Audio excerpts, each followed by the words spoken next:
Il y a 27 ans, une classe entière de jeunes élèves a disparu lors d'un voyage scolaire, s'évanouissant sans laisser de traces et laissant leur famille dévastée. Les autorités soupçonnaient l'enseignant, un homme qui avait disparu avec eux, d'être impliqué, mais sans corps retrouvé, et avec peu d'indices à suivre, l'enquête a fini par s'essouffler. Pourtant, au fil de ces années, une mère désespérée n'a jamais abandonné l'espoir, s'accrochant à la faible possibilité que sa fille soit encore quelque part. Puis, un jour, en regardant de vieilles photographies, elle a remarqué un détail crucial que tout le monde avait négligé. Un détail qui allait changer toute l'affaire et choquer toutes les personnes impliquées d'une manière que personne n'aurait pu imaginer. Avant de plonger dans cette histoire bouleversante, dites-nous d'où vous nous regardez aujourd'hui et si vous aimez cette vidéo, n'oubliez pas de vous abonner. Laurence Dubois s'est réveillée le matin du 28 septembre 2023 avec le cœur lourd. Le ciel gris et nuageux à l'extérieur de sa fenêtre reflétait son humeur sombre. Elle s'était préparée pour ce jour, mais malgré tout, le chagrin et la douleur étaient accablants. Cela faisait exactement 27 ans que sa fille Camille avait disparu. Lentement, Laurence s'est levée de son lit et s'est dirigée vers la coiffeuse. Là, accrochée au miroir, se trouvait une photo en gros plan de Camille dans son uniforme scolaire. Laurence a pris la photo délicatement dans ses mains, ses yeux se remplissant de larmes alors qu'elle regardait le visage souriant de sa fille. « Oh, Camille », a-t-elle murmuré, la voix brisée par l'émotion. Mais Laurence a rapidement pris une profonde inspiration, se blindant contre la vague de chagrin qui menaçait de l'engloutir. Elle avait traversé les pires moments au cours des 27 dernières années et elle savait qu'elle devait rester forte. Après s'être lavé le visage et s'être habillée, Laurence a vérifié son téléphone. Il y avait un message de sa meilleure amie, Hélène Martin. « Tu n'es pas seule dans cette épreuve. Nous nous souvenons tous. Si tu as besoin de compagnie, viens chez moi quand tu veux. » Hélène était également la mère d'un des enfants disparus. Laurence a ressenti un léger réconfort en sachant qu'elle n'était pas seule dans son chagrin. Elle a répondu au message d'Hélène, demandant si elle pouvait passer maintenant. La réponse d'Hélène a été immédiate et accueillante. Avant de partir, Laurence est passée dans la cuisine et a pris quelques sachets de thé Darjeeling et une boîte de madeleine de sa collection. L'idée d'arriver chez son amie les mains vides ne lui convenait pas, même après toutes ces années d'amitié. En quittant sa maison pour se rendre à pied chez Hélène, Laurence ne pouvait s'empêcher de réfléchir à la solitude qu'elle avait ressentie depuis la perte de son mari. Hélène était devenue l'une des rares personnes à comprendre véritablement sa douleur et l'avait soutenue dans les moments les plus sombres. Le quartier de leur petite ville de Saint-Émilion était calme, alors que Laurence parcourait les rues familières. Les maisons semblaient presque inchangées depuis 27 ans, en contraste frappant avec les bouleversements de sa vie. En approchant de la maison d'Hélène, à quelques rues de la sienne, elle a vu la porte s'ouvrir avant même qu'elle n'ait eu le temps de frapper. Hélène l'a accueillie avec un sourire chaleureux et compréhensif et l'a enveloppée dans une étreinte réconfortante. « Entre, Laurence », a-t-elle dit doucement, l'invitant à l'intérieur. Laurence a tendu à Hélène la boîte de madeleine et les sachets de thé alors qu'elle se dirigeait vers la cuisine. Hélène s'est affairée à faire bouillir de l'eau pour le thé, tandis que Laurence s'installait sur le canapé du salon. L'environnement familier de la maison d'Hélène offrait une petite mesure de réconfort en ce jour difficile. En attendant que l'eau chauffe, Hélène s'est tournée vers Laurence et a demandé doucement « Comment vas-tu » Laurence a soupiré, les yeux baissés. « J'essaie de tenir le coup, tu sais ce que c'est. Ce jour est toujours le plus dur. » Elle a marqué une pause, rassemblant ses pensées. « Même si j'ai appris à vivre avec, le passé me hante toujours, surtout aujourd'hui. » Hélène a hoché la tête avec compréhension. « C'est pareil pour moi, a-t-elle admis. Tu te souviens, j'ai terminé ma thérapie l'année dernière. Bien que j'ai accepté le passé et essayé de contenir tous les essais qui me dévoraient, je ne peux pas nier que ce jour est particulièrement difficile. Je ne suis pas sûr si cela signifie que je dois reprendre la thérapie. » La bouilloire a sifflé et Hélène a versé l'eau chaude dans 2 tasses, les apportant sur la table basse devant le canapé. L'arôme réconfortant du Darjeeling a rempli l'air, offrant un bref moment de paix au milieu de leur chagrin partagé. Assises ensemble, sirotant leur thé, Laurence se sentait reconnaissante de la présence d'Hélène. Elles avaient forgé un lien à travers leur tragédie commune, se soutenant mutuellement au fil des années, alors que personne d'autre ne semblait pouvoir comprendre véritablement leur douleur. Le poids de leur perte pesait lourd dans l'air, mais il y avait aussi un sentiment de solidarité, un rappel qu'elles n'étaient pas seules dans leur chagrin. Hélène a posé sa tasse et s'est tournée vers Laurence avec un sourire doux. « Tu sais, ma psychologue m'a dit quelque chose qui m'a aidé, a-t-elle dit. Nous devons affronter notre douleur lorsqu'elle survient et l'accepter comme une partie de nous-mêmes, sans essayer de la cacher ou de la contourner. » Hélène a marqué une pause, réfléchissant soigneusement à ses prochains mots. Je pensais, peut-être, que nous pourrions regarder les photos ensemble, si tu te sens prête, bien sûr. Laurence a pris une autre gorgée de thé, laissant le liquide chaud l'apaiser. Après un moment, elle a hoché la tête. Je pense que ça pourrait être bien, a-t-elle dit doucement. Hélène s'est levée et s'est dirigée vers le meuble télé, en sortant un album photo. Elle est revenue s'asseoir près de Laurence, plaçant l'album entre elles. En commençant à tourner les pages, une vague de souvenirs les a submergés. Les photos racontaient des temps plus heureux. Le premier jour d'école de leurs enfants, les fêtes d'anniversaire, les pique-niques en famille. Laurence et Hélène se sont mises à partager des histoires et à se remémorer le passé, leurs voix mêlant rire et larmes. Te souviens-tu quand Camille et Sophie ont commencé dans cette école ? A demandé Laurence, pointant une photo des deux filles dans leurs uniformes. Hélène a hoché la tête, un sourire nostalgique sur le visage. 5e année, n'est-ce pas ? L'école n'était ouverte que depuis 2 ans à ce moment-là. C'est exact, a confirmé Laurence. Je me souviens à quel point la classe était petite au début, seulement 6 élèves, mais à la fin de l'année, elle était passée à 15. L'école a vraiment mis beaucoup d'efforts dans sa promotion, n'est-ce pas ? Hélène a réfléchi. Toutes ces réductions de frais pour attirer les parents. Elles ont continué à feuilleter l'album. L'œil de Laurence a soudain été attiré par une photo qu'elle n'avait jamais vue auparavant.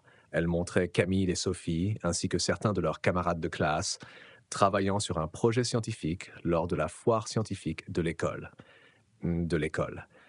Les visages des enfants étaient illuminés d'enthousiasme, totalement inconscients de la tragédie qui allait les frapper. « Cette photo, elle est magnifique, » a dit Laurence. Sa voix à peine plus qu'un murmure. D'où vient-elle ? Hélène a regardé la photo et a expliqué. Je l'ai reçue de la police il y a quelques mois. Comme l'affaire est devenue froide, ils ont permis aux parents de récupérer des copies des pièces à conviction. Je suis allé au commissariat et j'ai demandé tout ce qu'ils avaient. Laurence était surprise.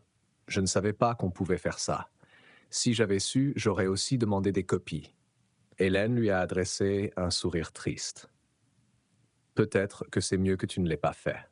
Pour être honnête, avoir toutes ces pièces à conviction, ça a rendu plus difficile pour moi d'aller de l'avant. C'est en partie pourquoi j'ai eu besoin de thérapie.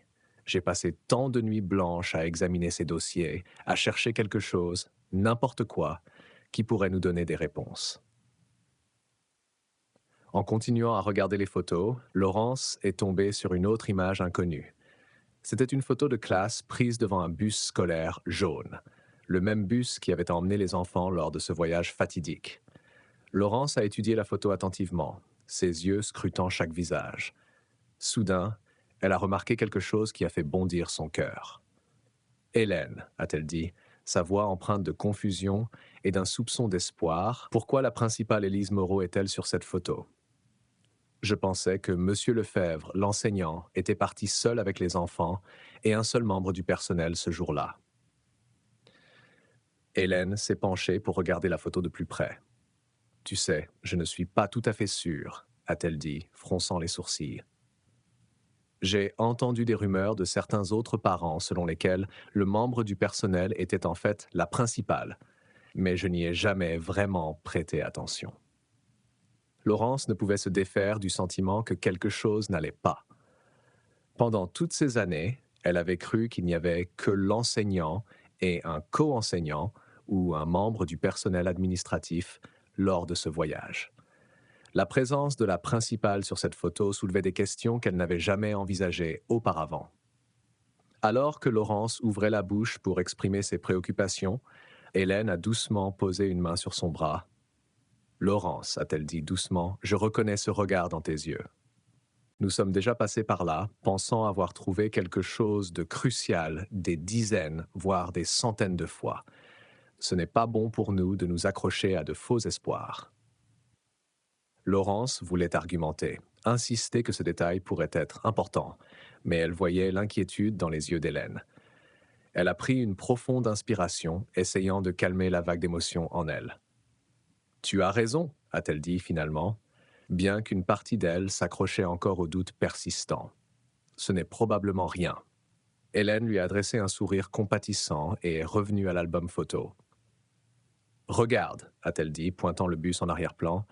Cette photo a probablement été prise avant le voyage sur le terrain de l'école. Cela expliquerait pourquoi la principale était là. » Laurence a hoché la tête, bien que pas entièrement convaincue. Elle a jeté un coup d'œil à l'horloge sur le mur et a réalisé qu'elle parlait depuis presque une heure. « Hélène, je déteste faire ça, mais je devrais probablement y aller, a-t-elle dit en se levant. Je veux aller au cimetière de Camille lui apporter des fleurs et nettoyer un peu. Je le fais tous les ans, tu sais. » Hélène a hoché la tête avec compréhension. « Bien sûr. Veux-tu de la compagnie ? » La tombe de Sophie est dans la même zone. Laurence a apprécié l'offre, mais a vu l'hésitation dans les yeux d'Hélène. « C'est gentil de ta part, mais je sais que tu préfères y aller avec Mathieu plus tard. Je vais m'en sortir. » Alors que Laurence se préparait à partir, elle s'est arrêtée et s'est tournée vers Hélène. « Est-ce que ça irait si je prenais cette photo avec moi ? » Celle avec le bus scolaire. Hélène a semblé réfléchir un moment avant de hocher la tête. « Bien sûr, mais Laurence, promets-moi que tu ne te laisseras pas consumer par ça. Nous ne pouvons pas nous permettre de replonger dans ce gouffre. » Laurence a assuré à son amie qu'elle serait prudente, mais en quittant la maison d'Hélène et en se dirigeant vers l'arrêt de bus, elle ne pouvait se défaire du sentiment qu'elle avait découvert quelque chose d'important. L'image de la principale Élise Moreau, debout avec les enfants avant leur voyage fatidique, lui brûlait l'esprit. Une pièce du puzzle qui ne correspondait pas tout à fait à l'histoire qu'on lui avait racontée pendant les 27 dernières années. En attendant le bus qui l'emmènerait en ville pour acheter des fleurs chez son fleuriste local préféré, Laurence se sentait déchirée entre le désir de découvrir la vérité et la peur de rouvrir d'anciennes blessures. Le ciel au-dessus d'elle s'assombrissait, menaçant de pluie, tout comme la tempête d'émotions qui bouillonnait en elle. Elle priait silencieusement pour que la pluie tienne jusqu'à ce qu'elle ait fini sa visite au cimetière, lui permettant ce jour-là d'honorer la mémoire de sa fille en paix. Laurence était assise dans le bus, perdue dans ses pensées, alors qu'il parcourait les rues familières vers le centre-ville de Saint-Émilion. Elle tenait la photo dans ses mains, incapable de détourner les yeux de l'image de sa fille et de ses camarades de classe, figée dans le temps, ce jour fatidique. Plus elle étudiait la photo, plus les questions se bousculaient dans son esprit. Les mots d'Hélène résonnaient dans sa tête, l'avertissant de ne pas s'accrocher à de faux espoirs. Mais Laurence ne pouvait se défaire du sentiment que quelque chose n'allait pas. Pourquoi certains parents avaient-ils cru que la principale était partie en voyage, tandis que d'autres, comme elle, avaient été informés qu'il n'y avait que l'enseignant et un membre du personnel? Elle était fière d'être une mère active et impliquée, assistant à toutes les réunions et rassemblements, même aux procès et audiences scolaires, lorsque les parents des victimes avaient cherché justice devant les tribunaux. Comment un détail aussi crucial avait-il pu lui échapper? Laurence a hésité un moment avant de sortir son téléphone. Elle avait le numéro personnel de l'officier de police sauvegardé depuis longtemps, mais elle n'était pas sûre s'il se souviendrait d'elle ou s'il voudrait même répondre. Cette pensée lui serrait l'estomac, mais elle était résolue à passer l'appel. Elle a jeté un coup d'œil autour du bus, presque vide. Les sièges usés étaient parsemés de graffitis légers et les lumières fluorescentes clignotaient de temps en temps. Dehors, le quartier défilait en un flou. Prenant une inspiration, elle a composé le numéro, pressant le téléphone contre son oreille. Le premier appel est resté sans réponse. Elle a dégluti et a réessayé. Toujours rien, juste le bourdonnement mécanique d'un répondeur. Les doigts de Laurence ont plané au-dessus de l'écran, hésitant à laisser un message. Que dirait-elle même? Bonjour, ça fait des années, mais j'ai besoin de votre aide. Vous souvenez-vous de moi? Cela semblait insensé, désespéré. Elle a secoué la tête et a mis fin à l'appel sans laisser de message, glissant son téléphone dans son sac. Le bus a légèrement tressauté en s'arrêtant à nouveau. Elle a regardé dehors et a soudain ressenti un choc de reconnaissance. C'était près de la maison de la principale. La vue de l'ancien quartier lui a donné un frisson, réveillant des souvenirs qu'elle pensait avoir enfouis. Sans vraiment y réfléchir, elle s'est levée juste au moment où les portes du bus allaient se fermer. Elle a appuyé sur la sonnette et est sortie, s'excusant auprès du chauffeur en descendant. Debout sur le trottoir, Laurence s'est soudain sentie ridicule. Elle n'avait aucune idée si la principale était chez elle ou même si elle vivait toujours à la même adresse après toutes ces années. Elle se souvenait vaguement de la rue, mais ne pouvait pas se rappeler le numéro exact de la maison. En vérifiant l'horaire du bus à l'arrêt, elle a vu que le prochain bus n'arriverait pas avant 20 minutes. « Eh bien, » a-t-elle murmuré pour elle-même, « autant essayer pendant que je suis là. » Laurence a commencé à marcher dans la rue, ses yeux scrutant les maisons à la recherche de quelque chose de familier. Le quartier avait changé au fil des années. Certaines maisons rénovées et d'autres montrant des signes de vieillissement. Après plusieurs minutes de déambulation, elle s'est retrouvée devant une maison qui éveillait un vague souvenir. Elle s'est arrêtée sur le trottoir, étudiant la propriété. Le jardin était bien entretenu, avec des haies soigneusement taillées et des parterres de fleurs colorées. Une voiture était garée dans l'allée, mais Laurence ne pouvait pas être sûre si elle appartenait à la principale Moreau ou si elle vivait encore ici. Alors qu'elle hésitait sur le trottoir, Laurence a réalisé qu'elle n'avait jamais vraiment parlé à la principale Moreau, en dehors de quelques brèves rencontres. Il y avait eu le jour de la disparition, lorsque la principale lui avait présenté ses condoléances, et une fois où Laurence était venue avec d'autres parents pour protester devant sa maison. Elles avaient également échangé quelques mots au commissariat et des années, mais au-delà de cela, leurs interactions avaient été minimes, bien qu'elles vivent dans le même quartier. Prenant une profonde inspiration, Laurence s'est avancée vers le porche et a frappé à la porte. Elle a attendu, le cœur battant, mais il n'y avait aucune réponse de l'intérieur. Juste au moment où elle s'apprêtait à partir, se sentant embarrassée par sa décision impulsive, elle a remarqué deux femmes marchant sur le trottoir. L'une des femmes semblait avoir la trentaine, tandis que l'autre était plus âgée, plus proche de l'âge de Laurence. Et lorsqu'elles ont tourné dans l'allée menant à la maison, leurs yeux ont croisé ceux de Laurence. Elle a immédiatement reconnu la femme plus âgée comme étant la principale Élise Moreau, même si le temps avait ajouté des rides à son visage et adouci les traits de ses traits. La principale ne semblait pas reconnaître Laurence au début, son expression polie mais interrogative. « Puis-je vous aider ?» a-t-elle demandé, sa voix aimable mais prudente. Laurence a dégluti, se sentant soudain nerveuse. « Je suis Laurence Dubois », a-t-elle dit, observant la reconnaissance se dessiner sur le visage de la principale. La principale, Moreau, s'est figée un instant, son calme vacillant alors qu'elle commençait à bégayer. « Oh, Madame Dubois, S'il vous plaît, donnez-moi un instant. » Elle s'est tournée vers la jeune femme, l'invitant à entrer dans la maison. « Pourquoi ne vas-tu pas t'installer confortablement à l'intérieur? Je serai là, dans un instant. » Alors que la principale cherchait ses clés pour ouvrir la porte, l'esprit de Laurence s'emballait. Elle savait que la principale n'avait pas d'enfant. Alors qui était cette jeune femme? Était-elle en train d'interrompre quelque chose d'important? Une fois que la jeune femme était à l'intérieur, la principale Moreau l'a suivie. Laurence a vu qu'elle allumait les lumières de la maison. Laurence a décidé de s'approcher de la porte, attendant sur le seuil. Elle hésitait à appeler ou à attendre, mais au fur et à mesure que les minutes s'écoulaient, l'impatience s'installait. La maison était étrangement silencieuse, à l'exception d'un léger murmure de voix au loin. Après un moment, elle a levé la main et a frappé à nouveau, bien que la porte soit encore légèrement entr'ouverte. Des pas, puis soudain, la porte s'est ouverte plus grand. Élise est réapparue précipitamment, essuyant ses mains sur les côtés de son chemisier, comme si elle venait de les laver. « Je suis vraiment désolée pour l'attente », a-t-elle dit, forçant un petit rire. « Je… » Elle a hésité. « Pardonnez-moi, mais votre nom me semble familier, mais je n'arrive pas tout à fait à le situer. »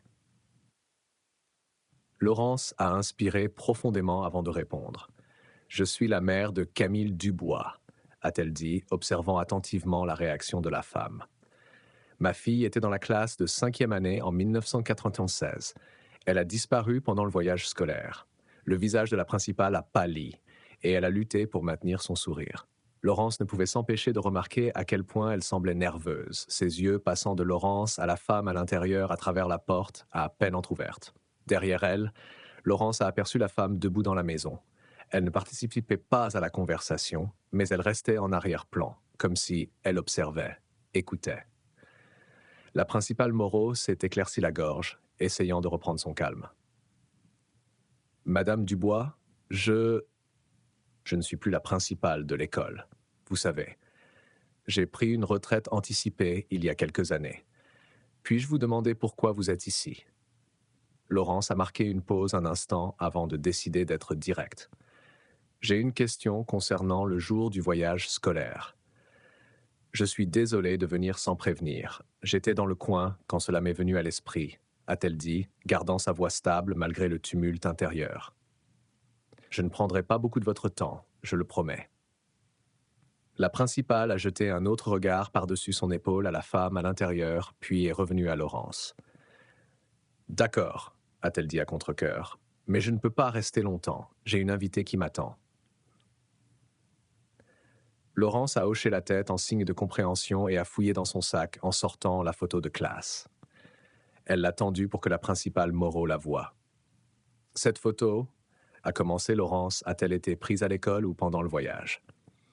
La principale Élise a plissé les yeux en étudiant la photo. Pendant un moment, elle semblait perdue dans ses pensées, son front plissé. « Je pense que c'était pendant », a-t-elle commencé, puis a rapidement corrigé son propos. « Non, non, c'était dans le parking de l'école. » Le cœur de Laurence a fait un bond face à l'hésitation de la principale. Elle a insisté. « Étiez-vous dans le voyage ce jour-là » Les yeux de la principale se sont légèrement écarquillés et elle a secoué la tête. « Non, je suis resté à l'école. Monsieur Lefebvre, l'enseignant, et un membre du personnel administratif sont partis pour le voyage. Ça devait être moi, mais j'avais une affaire importante de dernière minute à régler, alors l'administratif m'a remplacé. » Laurence a hoché la tête lentement, assimilant cette information. Cela correspondait à ce qu'elle avait toujours cru, mais quelque chose semblait toujours étrange. Elle a décidé de poser une dernière question, espérant ne pas aller trop loin. « Ce pourrait être ma dernière question si cela ne vous dérange pas. Avez-vous remarqué quelque chose de suspect concernant Monsieur Lefebvre ce jour-là ? Quoi que ce soit ?» À cela, le comportement de la principale Moreau a changé. Sa voix a pris un ton d'agacement lorsqu'elle a répondu « Non, Madame Dubois, j'ai donné toutes ces déclarations à la police à maintes reprises. Je n'aurais jamais pensé Monsieur Lefebvre capable de quelque chose comme ça. » Elle a marqué une pause, son expression s'adoucissant légèrement. « Je préférerais ne plus en parler. Cela a été déchirant pour moi aussi, et j'ai trouvé une forme de clôture. Je ne veux pas rouvrir de vieilles blessures. » Laurence a ressenti une pointe de culpabilité face aux mots de la principale. Elle n'avait pas voulu causer plus de douleur. « Je suis désolée, a-t-elle dit doucement. Je comprends, vraiment. C'est juste, je n'arrive toujours pas à croire que ma fille ait disparu comme ça, sans laisser de traces. » À sa surprise, Laurence a senti des larmes monter à ses yeux. « J'espérais, je ne sais pas ce que j'espérais, que peut-être vous auriez une réponse après tout ce temps. » Laurence a fouillé dans son sac et en a sorti un mouchoir, tamponnant ses yeux. Alors que sa vision s'éclaircissait, elle a remarqué que la jeune femme à l'intérieur les observait attentivement. Il y avait un mélange de curiosité et d'inquiétude dans son regard, et Laurence ne pouvait s'empêcher de se demander qui elle était. L'expression de la principale Moreau s'est adoucie davantage. Je comprends la douleur, Madame Dubois. C'est l'une des raisons pour lesquelles j'ai pris une retraite anticipée. Tant que je travaillais dans cette école, je ne pouvais jamais surmonter le chagrin. Elle a hésité un moment, puis s'est avancée et a brièvement enlacé Laurence. Je sais qu'aujourd'hui marque 27 ans. Vous n'êtes pas la première parente à venir ici ce jour-là, au fil des années. Laurence a été déconcertée par cette soudaine démonstration d'émotion de la part de la principale. Elle a remis la photo dans son sac. En se séparant, elle a réussi à esquisser un faible sourire. « Merci pour votre temps. Je dois y aller maintenant. Je suis désolé d'avoir pris votre après-midi. » En se tournant pour partir, Laurence ne pouvait se défaire du sentiment qu'il y avait plus dans cette histoire. L'hésitation initiale de la principale, la présence de la mystérieuse jeune femme et les subtiles incohérences dans ses réponses la rongeaient. Pourtant, elle savait aussi que ses soupçons pouvaient simplement être le fruit de son imagination. Hélène avait raison. Elle ne pouvait pas se permettre de se perdre dans de faux espoirs à nouveau. En retournant vers l'arrêt de bus, l'esprit de Laurence était en proie à des pensées et des émotions contradictoires. La pluie qui menaçait depuis toute la journée a enfin commencé à tomber, correspondant à son humeur sombre. En atteignant l'abri de l'arrêt de bus, elle a sorti son téléphone et l'a regardé, se demandant si elle devrait essayer de contacter l'officier qui avait été assigné à l'affaire une fois de plus. Mais avant que Laurence ne puisse se décider, le bus est arrivé. Elle est montée à bord et s'est installée sur un siège près de la fenêtre. Alors que le bus s'éloignait du trottoir, elle serrait la photo contre sa poitrine. La pluie continuait de tomber, un rythme régulier contre le trottoir à l'extérieur, bien que le vent se soit calmé. Laurence était assise dans le bus, l'esprit tourbillonnant de pensées et de questions. La rencontre avec la principale Moreau l'avait laissée avec plus de doutes que de réponses. Et elle ne pouvait se défaire du sentiment que quelque chose n'allait pas. Alors que le bus parcourait les rues glissantes de pluie avec un soupir, elle a sorti son téléphone, espérant une notification, un appel manqué, n'importe quoi. Mais l'écran restait vide, aucune réponse de l'officier de police. L'arrêt de Laurence est apparu et elle est descendue, marchant sous une légère bruine. La boutique du fleuriste était juste au bout de la rue, son étalage coloré de fleurs contrastant fortement avec la journée grise. En s'approchant, Laurence s'est arrêtée sous l'auvent d'une boutique à proximité, espérant que la pluie s'atténuerait. Là, dans l'attente, elle a hésité, se demandant si elle devait appeler à nouveau. Cela ferait-il une différence? Après sa conversation avec la principale, elle doutait d'obtenir quelque chose de nouveau. L'officier répéterait probablement ce qu'elle avait déjà entendu. Avec un soupir discret, elle a glissé le téléphone dans son sac. Peut-être qu'Hélène avait raison. Peut-être qu'elle ne faisait que rouvrir de vieilles blessures pour rien. Mais peu importe à quel point elle essayait de repousser cette pensée, l'image de la jeune femme dans la maison de la principale Moreau et le comportement nerveux de cette dernière continuaient de la tarauder. Quelque chose ne collait pas. Décidant qu'elle avait assez attendu, Laurence a pris une profonde inspiration et a couru vers la boutique du fleuriste, tenant son sac au-dessus de sa tête comme un parapluie improvisé. La pluie froide collait à sa peau, s'infiltrant à travers le tissu de ses vêtements, mais elle le remarquait à peine. Elle devait juste traverser la rue. Se mouiller un peu n'avait pas d'importance. En atteignant la boutique, elle a poussé la porte, et le carillon doux de la cloche au-dessus a annoncé son arrivée. Le passage de la pluie froide à l'air chaud et parfumé à l'intérieur fut immédiat. L'odeur des fleurs fraîches l'a enveloppée, un mélange apaisant de rose et de lavande. « Madame Dubois », a dit la fleuriste, la reconnaissant. « Je me demandais si nous vous verrions aujourd'hui. » Laurence a réussi à esquisser un petit sourire en retour. « Bonjour Sophie, oui, je suis ici pour ma commande habituelle. » Alors que Sophie commençait à rassembler les fleurs que Laurence choisissait habituellement pour la tombe de Camille, Laurence s'est mise à examiner la sélection de la boutique. La variété semblait moins importante que les années précédentes, et elle ne pouvait chez de ressentir une pointe de déception. Remarquant l'expression de Laurence, Sophie a expliqué d'un ton d'excuse. Je suis désolé, nous n'avons pas autant de variété cette année. Le temps a été imprévisible et cela a affecté nos fournisseurs. Laurence a hoché la tête en signe de compréhension. Ce n'est pas grave, Sophie. Je suis sûr que nous pouvons en composer quelque chose de beau pour Camille. Alors que Sophie continuait à rassembler les fleurs, la cloche au-dessus de la porte a retenti à nouveau. Laurence s'est tournée pour voir Hélène et son mari, Mathieu, entrer dans la boutique. Leurs yeux se sont croisés. Là, et pendant un instant, Laurence a vu de la surprise, puis de l'inquiétude, traverser le visage d'Hélène. Laurence, a dit Hélène, s'approchant de son amie, je pensais que tu serais passée chez le fleuriste plus tôt. Est-ce que tout va bien? Laurence a hésité, incertaine de combien partager concernant sa visite impromptue à la maison de la principale Moreau. Je me suis un peu laissé distraire, a-t-elle dit finalement, mais c'est bon de vous voir tous les deux à nouveau. Mathieu a serré la main de Laurence chaleureusement. C'est bon de te voir aussi, Laurence. Comment tiens-tu le coup? Avant que Laurence ne puisse répondre, Sophie est revenue avec un bras chargé de fleurs. Voici, Madame Dubois. Voulez-vous les arranger vous-même, comme d'habitude? Laurence a hoché la tête, reconnaissante pour la distraction. Oui, merci, Sophie. Je vais le faire. Alors que Laurence commençait à arranger les fleurs, choisissant soigneusement chaque tige et la plaçant avec soin, Hélène et Mathieu ont choisi leur propre bouquet pour la tombe de Sophie.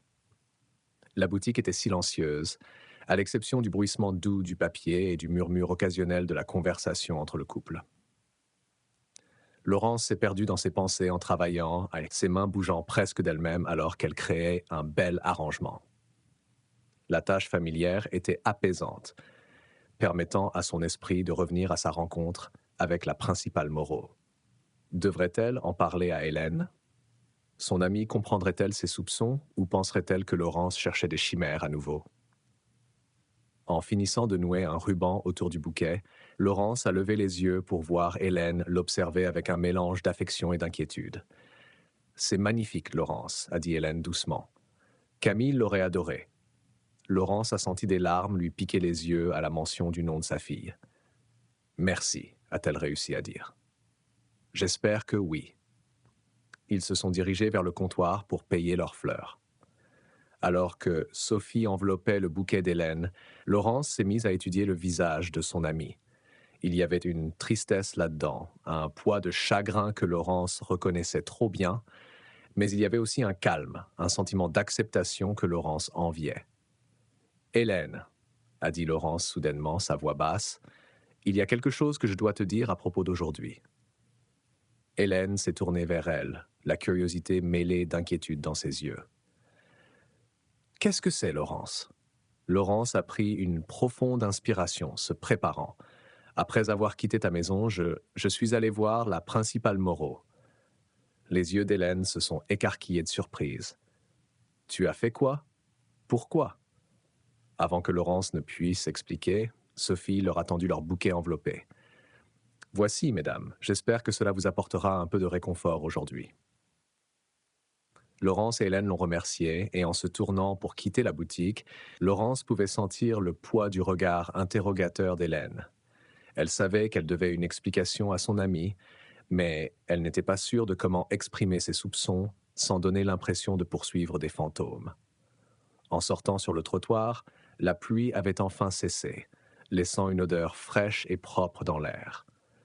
Mathieu a suggéré qu'ils aillent tous au cimetière ensemble, et Laurence s'est retrouvée à hocher la tête en accord. En marchant vers la voiture de Mathieu, Laurence savait qu'elle devrait partager ce qu'elle avait appris ou ce qu'elle pensait avoir appris avec Hélène. Mais en serrant son bouquet de fleurs, une petite partie d'elle se demandait si elle était prête à affronter les conséquences potentielles de fouiller à nouveau dans le passé. En s'installant dans la voiture de Mathieu, l'atmosphère était lourde de questions non dites. Hélène s'est tournée sur son siège pour faire face à Laurence, son expression mêlant inquiétude et curiosité. « Laurence, » a-t-elle commencé doucement, « pourquoi es-tu allée voir la principale Moreau? Qu'espérais-tu trouver ?» Laurence a pris une profonde inspiration, serrant le bouquet de fleurs sur ses genoux. Elle savait qu'elle devait choisir ses mots avec soin. Je ne pouvais pas me défaire du sentiment que quelque chose n'allait pas avec cette photo de classe, celle avec le bus scolaire. Hélène a froncé les sourcils. Celle qu'on a regardée plus tôt. Qu'est-ce qu'elle a? Je lui ai posé la question et elle a dit qu'elle avait été prise à l'école avant le voyage. Mais Hélène, au début, elle a dit que c'était pendant, puis elle s'est rapidement corrigée et a dit que c'était avant. Ne trouves-tu pas ça étrange? Je ne pouvais pas me défaire du sentiment que quelque chose n'allait pas avec cette photo de classe, celle avec le bus scolaire. Hélène a froncé les sourcils. Celle qu'on a regardée plus tôt. Qu'est-ce qu'elle a? Je lui ai posé la question et elle a dit qu'elle avait été prise à l'école avant le voyage.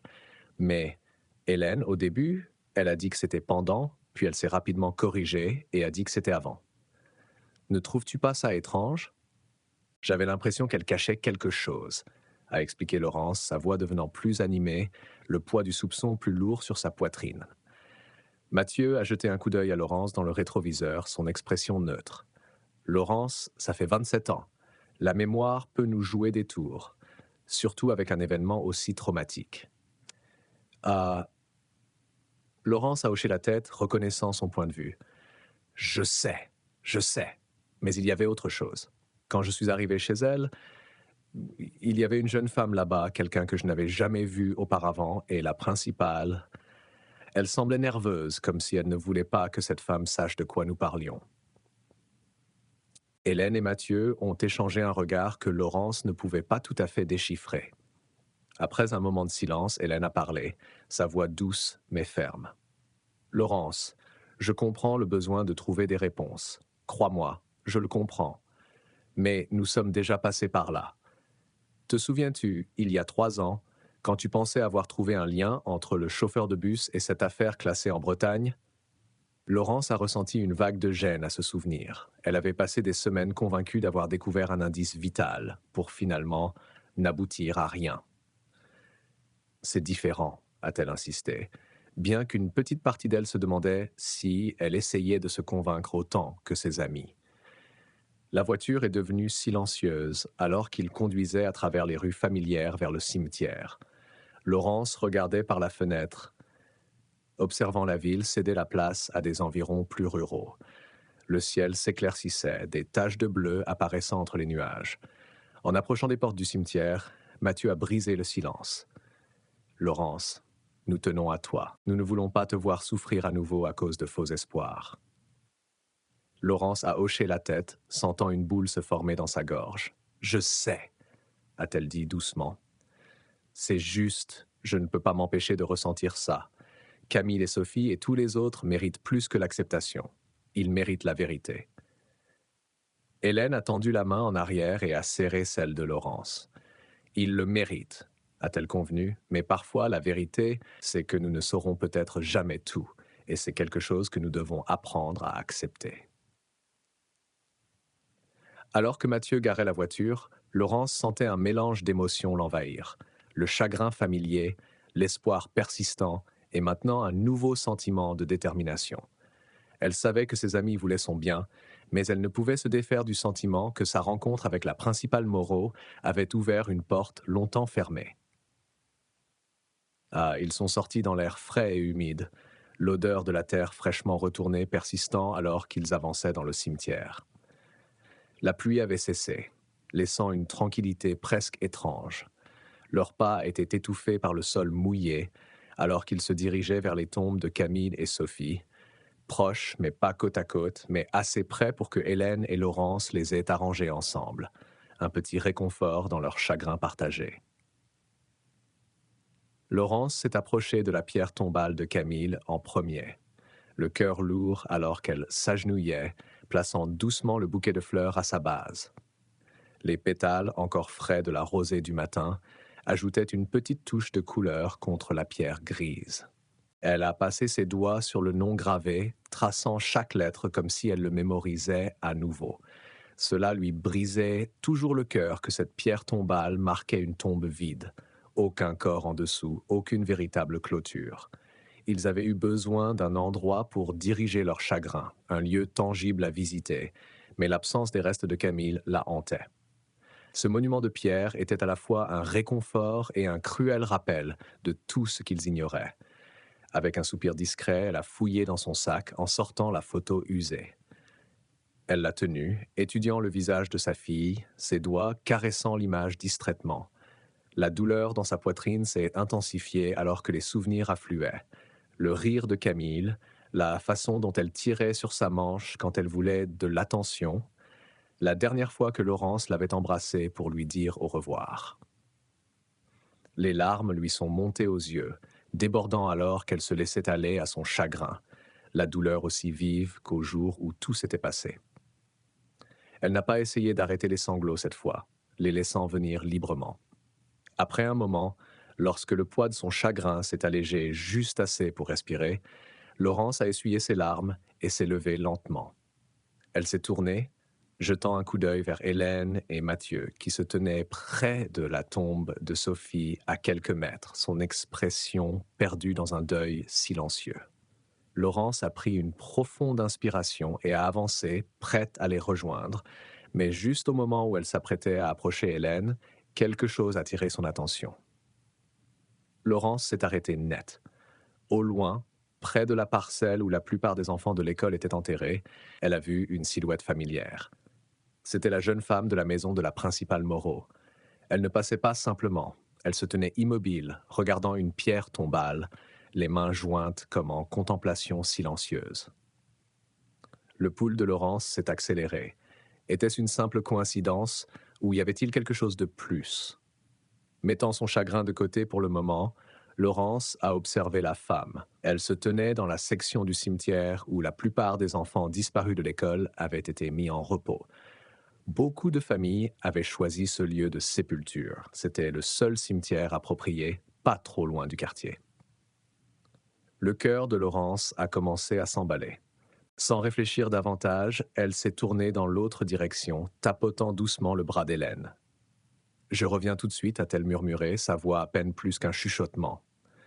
Avant qu'Hélène ou Mathieu ne puissent dire quoi que ce soit, Laurence marchait déjà rapidement vers la jeune femme. En s'approchant, elle pouvait voir que la femme pleurait, ses épaules tremblant, alors qu'elle se tenait devant l'une des tombes. « Excusez-moi » a appelé Laurence doucement, ne voulant pas la surprendre. La femme s'est tournée, la surprise et la peur traversant son visage, alors qu'elle reconnaissait Laurence. Elle a rapidement essuyé ses larmes, comme pour se ressaisir. « Nous nous rencontrons à nouveau », a continué Laurence, son regard stable. « Je crois vous avoir vu chez la principale Élise plus tôt. » La femme a baissé les yeux, se déplaçant inconfortablement. Elle semblait vouloir battre en retraite, comme si la présence de Laurence la mettait à nu. « Je suis désolé », a ajouté Laurence rapidement. « Je ne veux pas m'immiscer. » La femme a expiré doucement, puis a secoué la tête. « Ce n'est pas grave, a-t-elle murmuré, sa voix à peine audible. « Je viens ici tous les ans à ce jour pour pleurer. » Laurence a hoché la tête en signe de compréhension. « Moi aussi, bien que je vienne généralement tôt le matin. Mais aujourd'hui, j'étais en retard. » Elle a jeté un coup d'œil à sa montre, 16 heures. Un silence s'est étiré entre elles, lourd de mots non dits. Puis, Laurence a doucement demandé « Pour qui pleurez-vous ? Étiez-vous lié à l'un des élèves disparus il y a 27 ans ?» La femme a hésité, ses lèvres s'entr'ouvrant légèrement avant de se refermer. Pendant un moment, elle semblait réfléchir à sa réponse, puis elle a donné un hochement de tête lent, presque réticent. Laurence a senti son malaise et n'a pas insisté davantage, mais alors que ses yeux glissaient vers la pierre tombale, elle a remarqué une petite photo encadrée, placée près de la tombe. L'image était floue par l'âge, collée au verre, mais Laurence pouvait distinguer les contours du visage d'une jeune fille. La femme a suivi le regard de Laurence et, réalisant ce qu'elle regardait, s'est rapidement baissée pour ramasser la photo, la serrant contre sa poitrine. « Je suis désolée », a dit Laurence doucement. « Je ne voulais pas envahir votre vie privée. » Elle a croisé les yeux de la femme, les siens pleins de compréhension. « Vous deviez vraiment aimer et manquer votre sœur. Je comprends ce sentiment. » Laurence a fait un pas en arrière, se préparant à partir, ne voulant pas causer plus de détresse à la femme, mais juste au moment où elle se tournait, la femme l'a appelée. sa voix incertaine, mais ferme. Attendez, a-t-elle dit. Laurence s'est arrêtée, regardant en arrière. Pourquoi êtes-vous allé chez la principale Élise plus tôt? La question inattendue a pris Laurence au dépourvu. Elle s'est tournée complètement pour faire face à la femme, étudiant son expression. Il y avait quelque chose de plus que de la curiosité dans ses yeux, quelque chose de plus profond, quelque chose de prudent. Je posais juste des questions sur le jour du voyage scolaire, a admis Laurence. Je voulais savoir si elle était là quand les élèves sont partis ou si elle était partie avec eux. Fouillant dans son sac, Laurence a sorti la photo maintenant légèrement froissée qu'Hélène lui avait montrée. Elle l'a tendue à la femme. Mon amie Hélène, là-bas, Laurence a fait un geste vers Hélène et Mathieu, qui se tenaient toujours près de la tombe de Sophie. Elle m'a montré cette photo plus tôt. Je ne l'avais jamais vue auparavant, et ça m'a troublé. Je ne me souvenais pas que la principale Élise était là ce jour-là. La femme a fixé la photo, sa prise se resserrant sur sa propre photo encadrée. Laurence a soupiré, secouant légèrement la tête.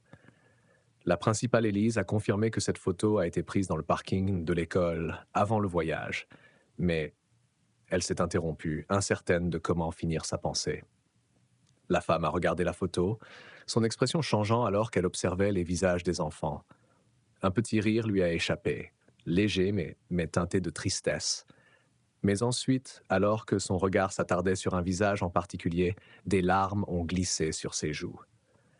Les mots sont sortis dans un murmure empreint d'affection et de chagrin. Camille était un tel ange.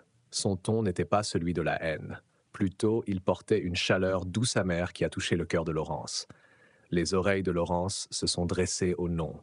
« Connaissiez-vous Camille » a-t-elle demandé, incapable de cacher l'urgence dans sa voix. La femme semblait surprise, comme si elle n'avait pas prévu que quelqu'un capte ses mots. Elle a rendu la photo de classe à Laurence, ses mains tremblant légèrement. « Je suis la mère de Camille », a dit Laurence, sa voix stable malgré le tourbillon d'émotions en elle. « Savez-vous quelque chose sur Camille » La femme s'est figée, sa posture soudainement défensive, comme si Laurence l'avait acculée. La confusion a envahi Laurence alors qu'elle remarquait les yeux de la femme se diriger vers la photo encadrée qu'elle serrait toujours contre sa poitrine. La ressemblance entre la femme et la fille sur la photo était frappante, et cela a envoyé un frisson dans le dos de Laurence. « Qui êtes-vous » a demandé Laurence lentement, son ton mesuré.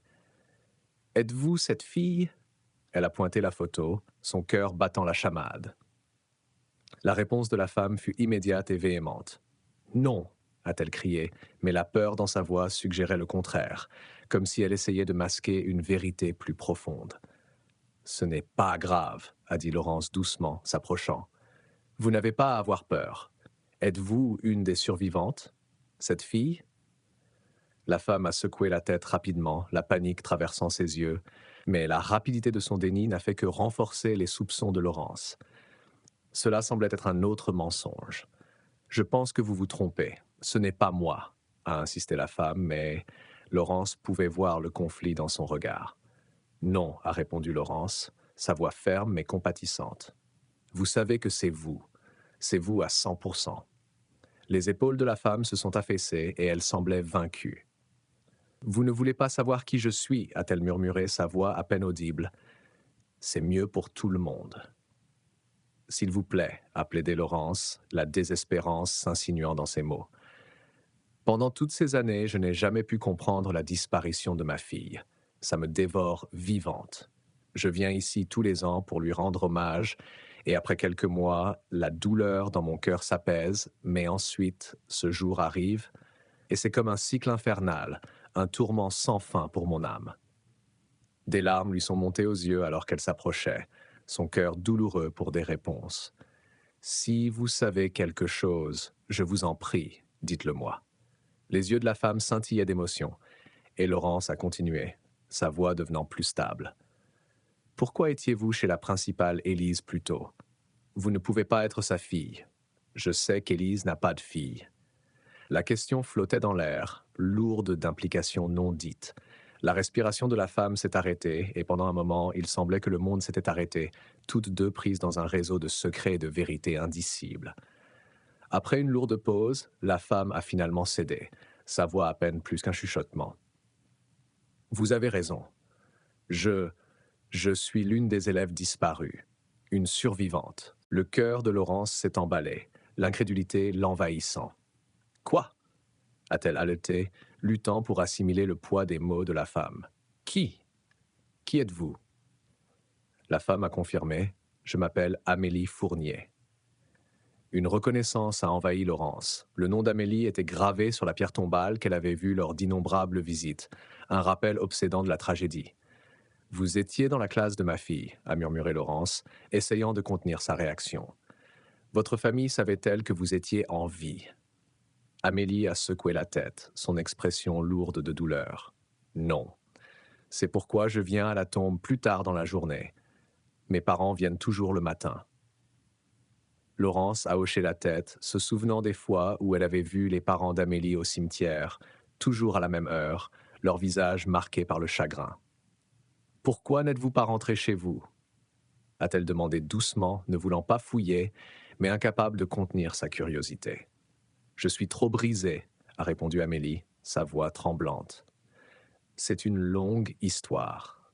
Le cœur de Laurence souffrait pour la jeune femme devant elle, accablée par un passé qu'elle ne pouvait fuir. « Vous n'avez pas à tout partager avec moi, a-t-elle dit doucement. Mais s'il vous plaît, je vous supplie de vous rendre à la police. Donnez-leur votre témoignage et vos preuves. » Amélie a secoué la tête avec véhémence. « Non, non. La principale a dit que je ne ferais que blesser tout le monde, des dizaines de familles. » Le choc a traversé Laurence à la mention de la principale Élise. « Élise Moreau savait que vous étiez en vie tout ce temps, et elle vous a découragé ?» Laurence pouvait à peine y croire. Pourquoi ferait-elle cela? Je lui faisais confiance. Amélie a confessé, sa voix se brisant. Elle était la seule à comprendre ma douleur. Laurence a ressenti une vague d'émotion. Amélie, la douleur, c'est de vivre dans l'inconnu, et nous sommes tous déjà dans la douleur. Ça ne pourrait pas être pire que ça, a-t-elle ajouté. Mais votre témoignage pourrait nous aider. Vous nous sauveriez tous en nous offrant une clôture en révélant la vérité. Amélie a levé les yeux, cherchant la sincérité dans ceux de Laurence. Vraiment? Laurence a hoché la tête avec ferveur, son cœur douloureux pour les enfants perdus des deux femmes. Oui, vous aideriez les familles des victimes. S'il vous plaît, Amélie. Après un long silence, l'impact des mots de Laurence a commencé à s'installer. Avec des mains tremblantes, Amélie a pris une profonde inspiration et a atteint son téléphone. « Je pense que vous avez raison. J'ai lutté avec cette décision pendant longtemps, mais Élise m'a toujours découragé. Et je croyais qu'elle avait ses raisons. Mais en vous voyant ici maintenant, je vais appeler la police, a-t-elle dit, sa voix gagnant en force. Alors qu'elles attendaient l'arrivée de l'officier, l'esprit de Laurence s'emballait. La désespérance lui serrait la gorge. Amélie, s'il vous plaît, savez-vous où est ma fille Camille? L'expression d'Amélie s'est transformée en tristesse. Elle a hoché la tête lentement, son regard lourd de chagrin inexprimé. « Que voulez-vous dire ?» a insisté Laurence, son cœur battant dans sa poitrine. « Où est-elle » À ce moment-là, Hélène et Mathieu se sont approchés, leurs yeux scrutant la zone à la recherche de Laurence. La tension s'est épaissie alors que la peur d'Amélie s'intensifiait. La réalisation qu'une autre famille de victimes était à proximité la remplissant d'effroi.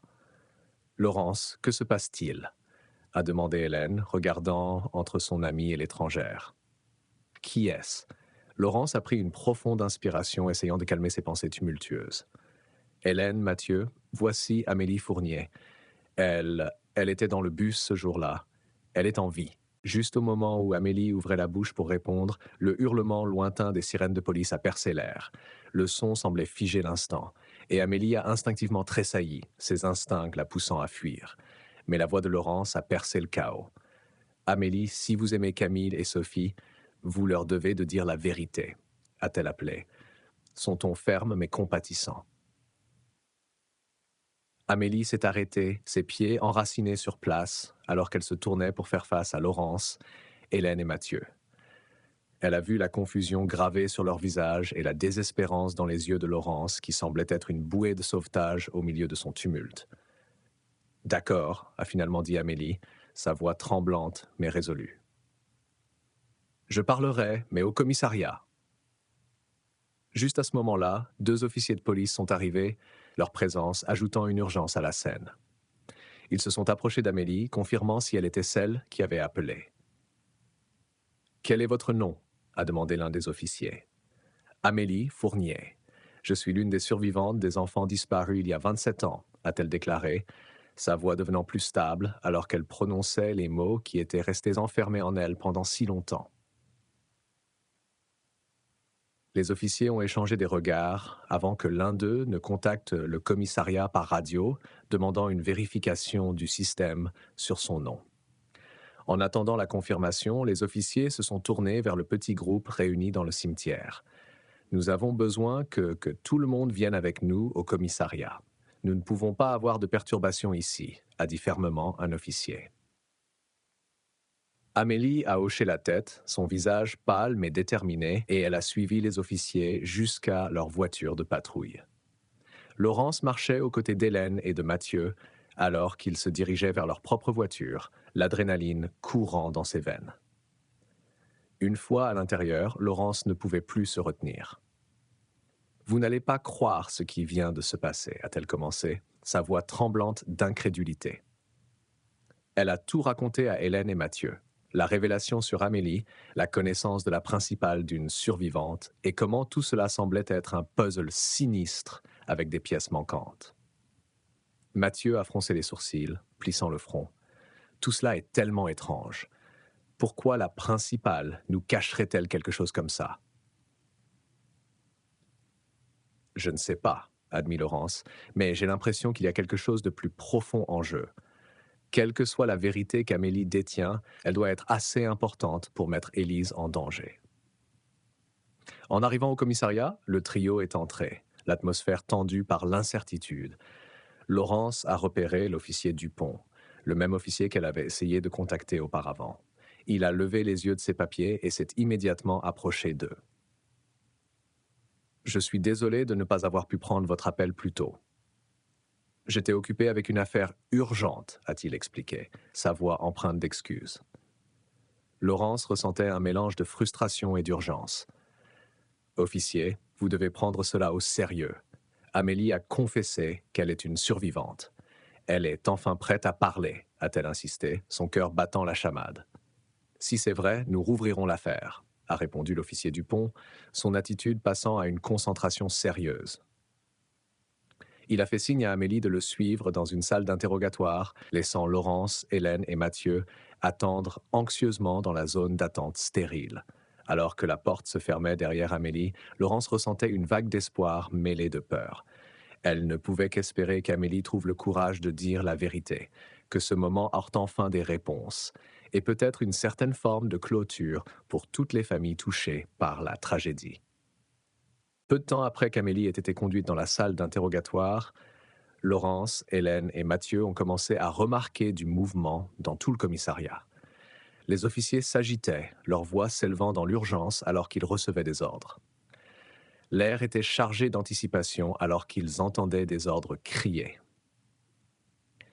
Une unité a été envoyée à la maison de la principale Élise avec un mandat d'arrêt. L'espoir a vacillé dans la poitrine de Laurence et elle a échangé des regards avec Hélène et Mathieu. C'était ça. Amélie avait dû partager tout ce qu'elle savait avec les officiers. Juste à ce moment-là, le son strident des sirènes de police a tranché l'air alors que l'unité partait et la tension dans la pièce devenait palpable. Moins d'une heure plus tard, l'anticipation s'est transformée en réalité lorsque les officiers sont revenus. Ça. Menant une principale Élise menottée dans le commissariat. Elle marchait la tête baissée, le poids de ces circonstances évident dans ses épaules affaissées. « Je suis désolée », a-t-elle murmuré en croisant les yeux de Laurence, Hélène et Mathieu, sa voix à peine audible. Mais les officiers l'ont poussée en avant avec une autorité inébranlable, la guidant vers la zone de réservation. Les heures ont passé lentement alors que Laurence, Hélène et Mathieu étaient assis dans un silence anxieux, chacun perdu dans ses pensées sur ce qui venait de se dérouler. Puis ils ont vu un officier entrer dans la pièce où Amélie était interrogée. Laurence s'est penchée, s'efforçant d'attraper des bribes de la conversation étouffée. Elle a entendu l'officier mentionner quelque chose à propos de la déclaration de la principale Élise étant prête et qu'elle avait confessé toute la vérité. Peu de temps après, l'officier est sorti de la pièce et a fait signe à Laurence, Hélène et Mathieu de le rejoindre. Leur cœur battait la chamade alors qu'ils le suivaient dans la salle d'interrogatoire où Amélie était assise, son expression mêlant soulagement et appréhension. À l'intérieur, l'atmosphère semblait chargée d'urgence. L'officier n'a pas perdu de temps pour exposer les détails de l'affaire. La principale Moreau a confessé pendant son interrogatoire, a-t-il commencé, sa voix stable mais sombre. C'est elle qui a organisé tout le voyage scolaire. Elle a piégé l'enseignant, M. Lefebvre, pour qu'il porte le blâme pour ce qui s'est passé. Elle était sous une pression immense.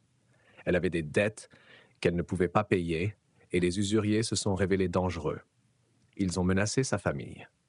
La respiration de Laurence s'est arrêtée alors que l'officier continuait. Le voyage, qui était censé être pour le parc national des Pyrénées, a été saboté. Il semble que la principale Moreau ait conspiré avec les kidnappeurs, entraînant la mort du chauffeur. Le corps n'a pas pu être retrouvé, comme vous le savez déjà, de notre enquête initiale.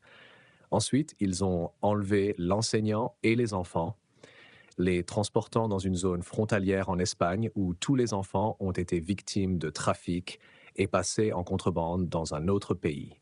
Ils ont été forcés à participer au trafic d'organes.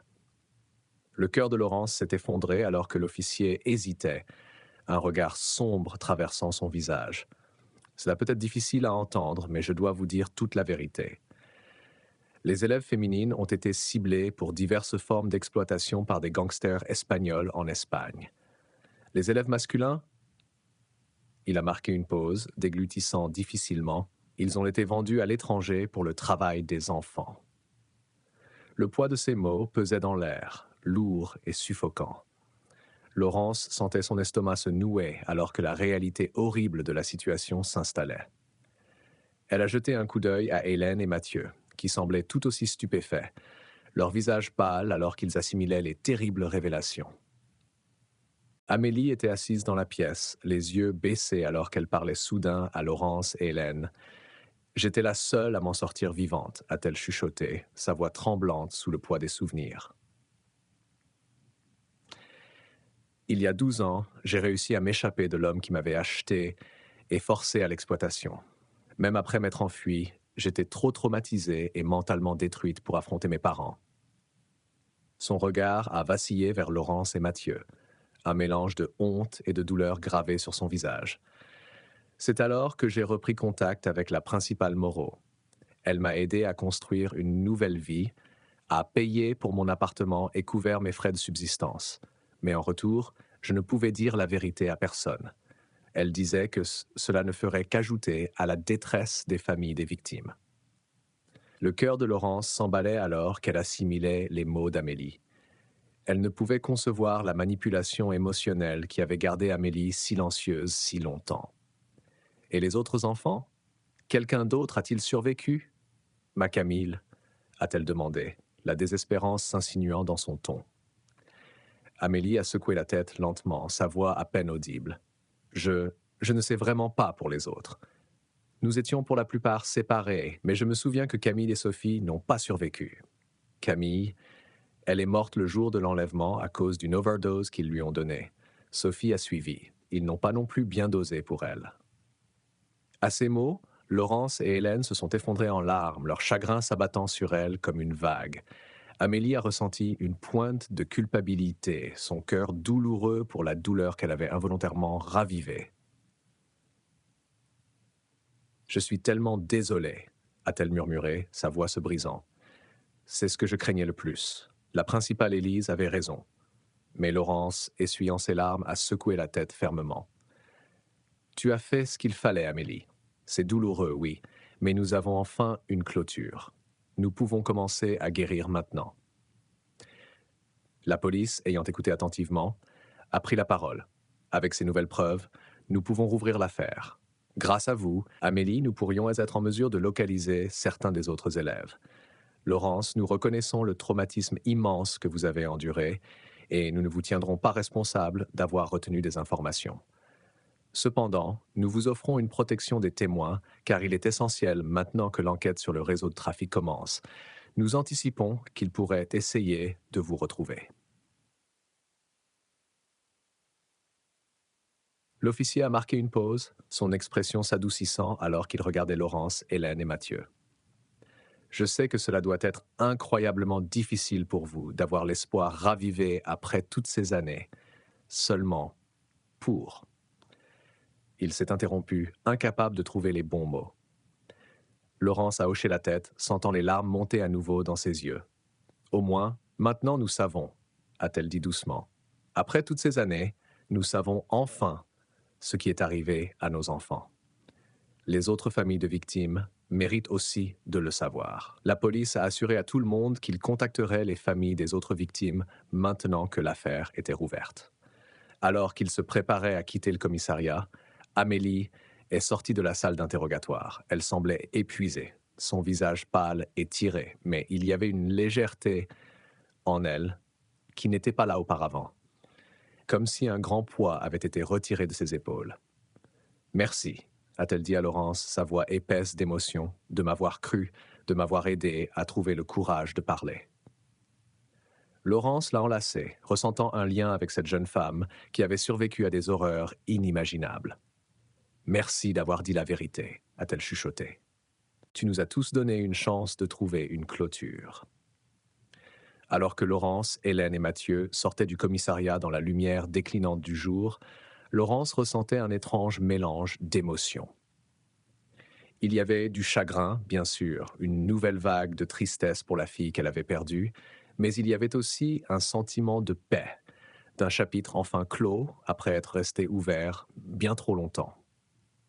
Elle a regardé Hélène et Mathieu, voyant les mêmes émotions complexes reflétées dans leurs yeux.